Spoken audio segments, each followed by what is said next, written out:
No se preocupen, sé que jamás lo entenderán. Con esta frase concluía el 18 de junio de 1929 en Cambridge, el que seguramente fuera el examen oral de doctorado más peculiar de la historia de la filosofía. El estudiante que se presentó ante el tribunal examinador, compuesto por Bertrand Russell y George Edward Moore, era un exmilitar austriaco de 40 años que durante los 10 anteriores había trabajado principalmente como maestro de escuela. Se llamaba Ludwig Wittgenstein. No era un desconocido en Cambridge, todo lo contrario.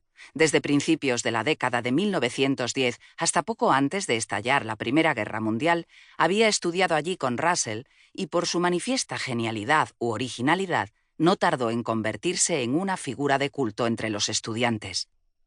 «Ha llegado Dios, me lo he encontrado en el tren de las 5:15», escribe John Maynard Keynes en una carta con fecha de 18 de enero de 1929.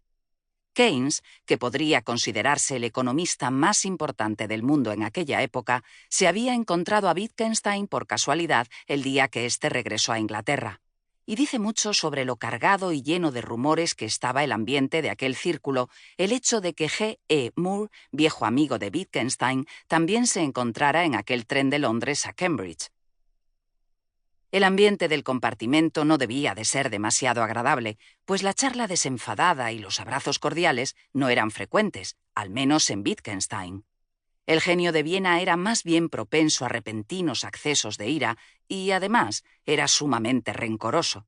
Una sola palabra o un comentario político sarcástico podía acarrear años de rencores e incluso la ruptura de una relación, como había ocurrido con Keynes y Moore en más de una ocasión. Pero Dios había vuelto, y grande era el alborozo. Al segundo día de llegar Wittgenstein, se convocó en casa de Keynes al llamado Círculo de los Apóstoles, un club estudiantil marcadamente elitista y extraoficial que era famoso sobre todo por los flirteos homosexuales de sus miembros, para dar la bienvenida al hijo pródigo. En medio de una ceremoniosa cena, Wittgenstein fue elevado al rango de miembro honorífico, ángel. Habían transcurrido más de 15 años desde su última reunión. Muchas cosas habían sucedido desde entonces. Sin embargo, Wittgenstein no había cambiado en absoluto por fuera a ojos de los apóstoles. No solo se presentó a aquella velada con su invariable combinación de camisa abotonada sin cuello, pantalón gris de franela y pesados zapatos rurales de piel.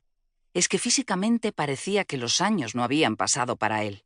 A primera vista, era como uno más de los numerosos estudiantes de élite invitados que hasta ese momento solo conocían al extraño hombre llegado de Austria por lo que de él contaban sus profesores.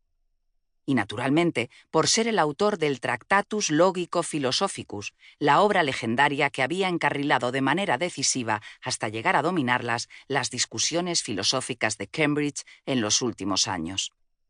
Ninguno de los presentes podía afirmar que hubiera entendido, ni siquiera de modo aproximado, aquel libro. Pero eso no hacía más que alimentar la fascinación por el Tractatus.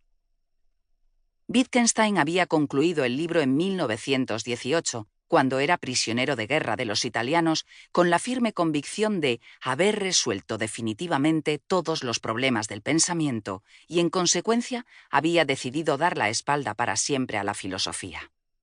Apenas unos meses después, como heredero de una de las familias industriales más ricas del continente, entregó la totalidad de su fortuna a sus hermanos. Tal como le dijo entonces por carta a Russell, estaba atormentado por fuertes depresiones e incesantes ideas suicidas y en adelante deseaba ganarse la vida con un trabajo honrado. Concretamente, como maestro de escuela de provincias. Aquel Wittgenstein estaba de vuelta en Cambridge. Había vuelto, decía él, para filosofar.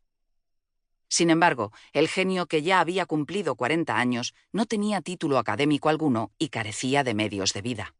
Lo poco que con los años había podido ahorrar se lo había gastado al cabo de unas semanas de estancia en Inglaterra. Educadamente le preguntaron si sus ricos hermanos no estarían dispuestos a prestarle ayuda económica, pero rechazó con vehemencia esa posibilidad.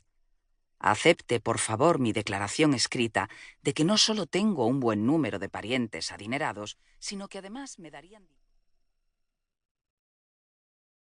Para seguir escuchando este audiolibro gratuitamente, haz clic en el enlace de la descripción y podrás escucharlo completo sin coste gracias a la prueba de 30 días de Audible.